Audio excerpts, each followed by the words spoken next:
that they can comfortably invite him to and include him in without feeling guilty. John says Jesus performed this first miracle in Galilee, in Cana of Galilee. There, he revealed his glory, and his disciples believed in him. Not at a Bible study, not at a worship service, but at a wedding reception. Revealed his glory, and his disciples believed in him. Take note of that, because that's what the root meaning of the season of Epiphany is all about. Jesus revealing his glory in our life. In all of our life. Not just the religious parts.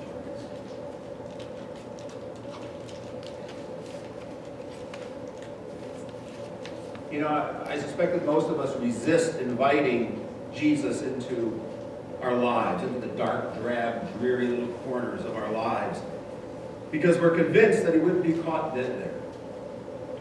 We don't invite him into our homes because we feel that he'd be insulted by the shouting, the tension, the arguments, the temper tantrums that go on there behind the lowered shades of full grace.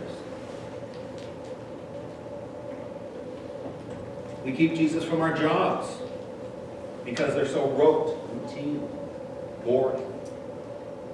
Instead, we invite him into the church where we can kind of anonymously tell him from a distance how awful our job is. And then kind of ashamedly, we say, well, we won't bother you again, God, until next week. And so, grudgingly, we go through the biggest part of our week without him.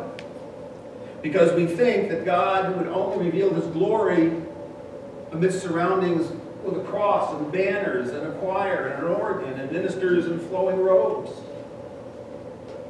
We believe that before he will pay us a visit, the setting has to be church-like. And even then, he'll only show up if the organist is really up, if the liturgy is moving and the choir dynamic and the sermon powerful. My friends, we need to realize that Jesus will reveal his glory at the strangest times and at the most unholy places. We need to let him out of our isolation chambers, out of the restricting confines of the church. We need to let him glory in our sick rooms, in our loneliness, in the hopelessness of our jobs. We need to let him out of all the little compartments we tuck him into, because we think he would be offended with the reality of our lives. Jesus will show forth his glory and even save the situation at the strangest times and in the most unlikely places. John tells us he even did it at a wedding reception. Jesus' first miracle. Jesus' first miracle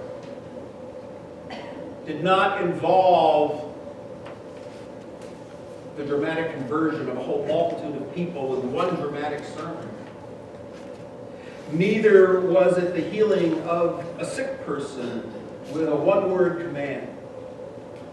Nor was it the raising of the dead with a very snappy and impressive, I say to you, arise!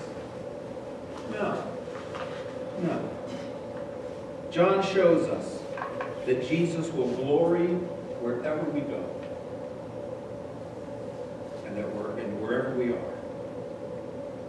Even at a wedding reception.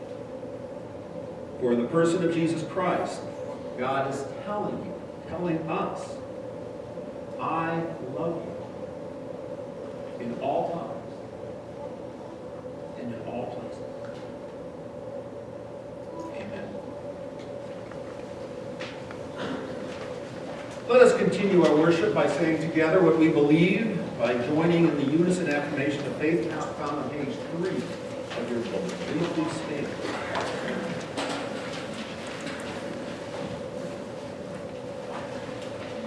We come here today to praise you in joy, O God. May every heart be overflowing with praise for your countless mercies.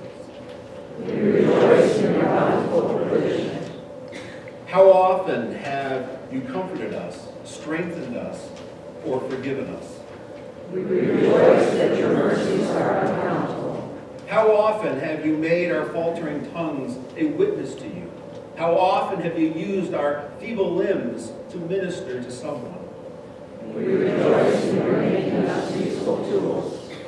How often have you made dull surroundings bright with your presence? How often have dreary days been cheered by your promises? We rejoice in your steadfast love. How often have you fulfilled your promises? We rejoice in your dependability.